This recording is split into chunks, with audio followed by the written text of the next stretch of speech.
Bom dia, senhoras e senhores. Hoje é 4 de fevereiro de 2024, são 8 horas da manhã. E a Polícia Federal fez uma operação bastante distinta nos escritório e casa de Carlos Bolsonaro.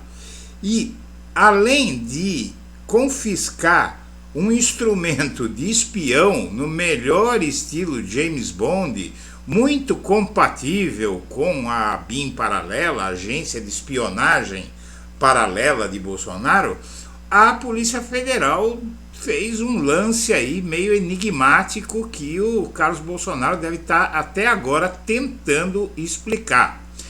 A Polícia Federal confiscou uma caneta espiã de Carluxo, mas deixou para trás um pendrive russo da corporação.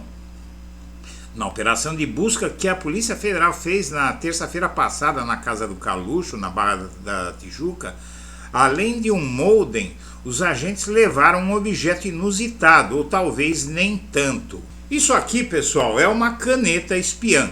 Ela tem um pendrive dentro, você pode ver, e aqui tem uma câmera. E coloca no bolso, coloca de uma forma ali, né? Tem a tampa da caneta, você vira ela para frente aqui numa camisa tal e deixa ela pendurada assim e pode filmar tudo que tiver na direção do seu peito. Isso foi achado na casa de Carlos Bolsonaro. É uma daquelas câmeras espiãs que filmam, gravam e tiram fotos.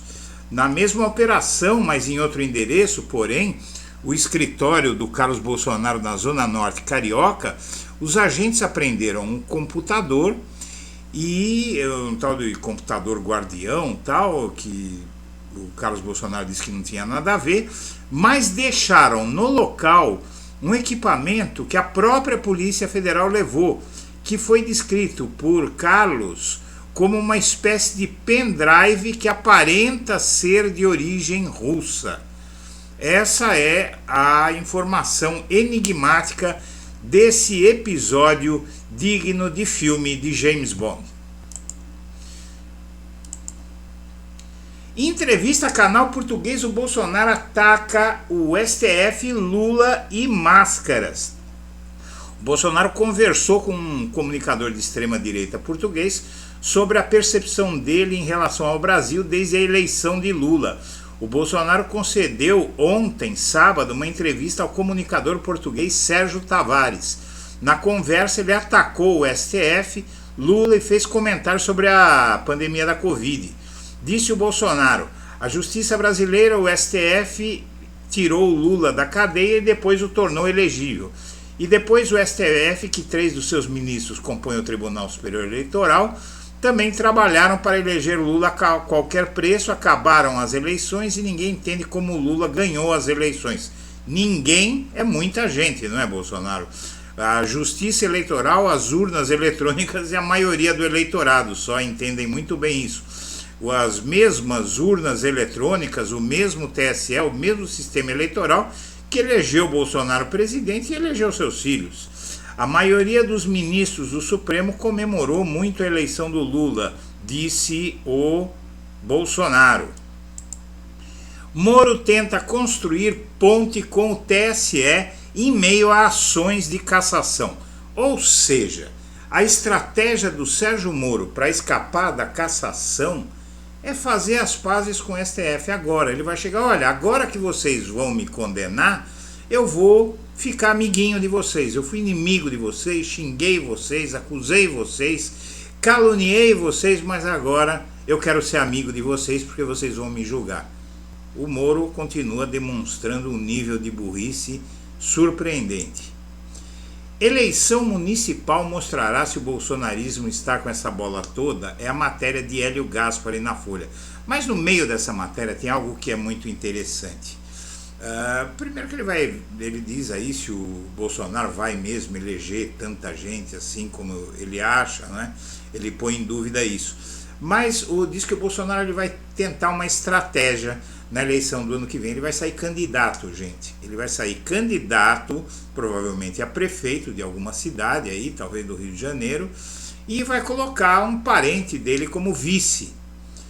Quando a Justiça Eleitoral disser que ele não pode ser candidato porque ele foi cassado, aí pelo menos o nome do vice já está bombando aí na mídia, tal, por estar aliado ao Bolsonaro, e aí ele quer tentar com isso transferir os votos pro vice. Ele está tentando imitar a estratégia do Lula com Haddad em 2018, uma estratégia que não funcionou, como a gente sabe, mas só não funcionou por causa da facada, ou fakeada, como preferem alguns.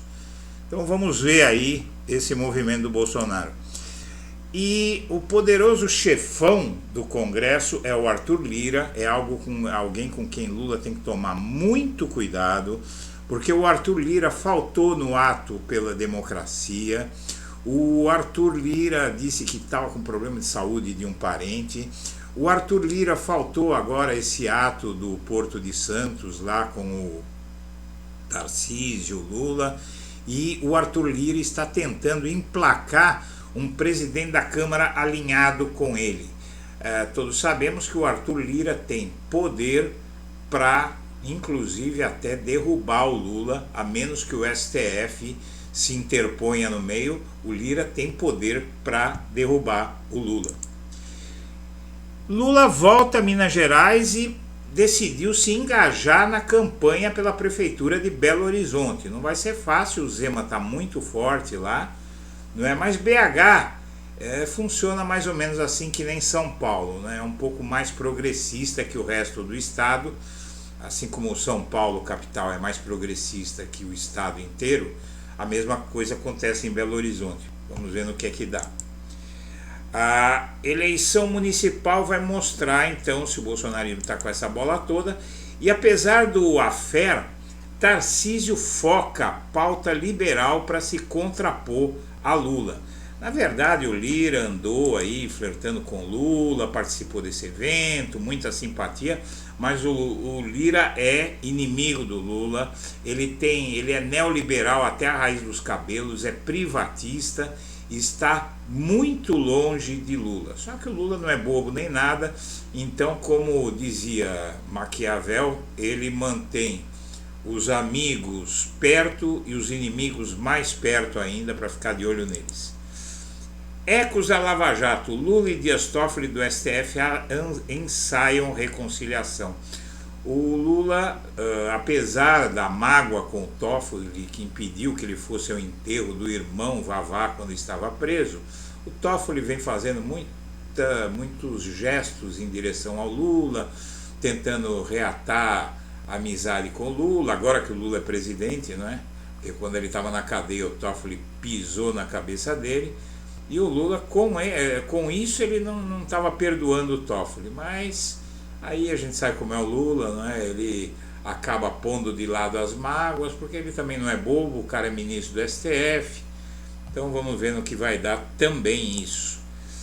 E Simone Tebet e Rui Costa vão ajudar o Padilha na articulação política. O Lira brigou com o Padilha, então entram esses dois aí de peso, principalmente a Simone Tebet, que está mais à direita, né, para tentar conter a fúria do Lira, que é um negócio perigoso.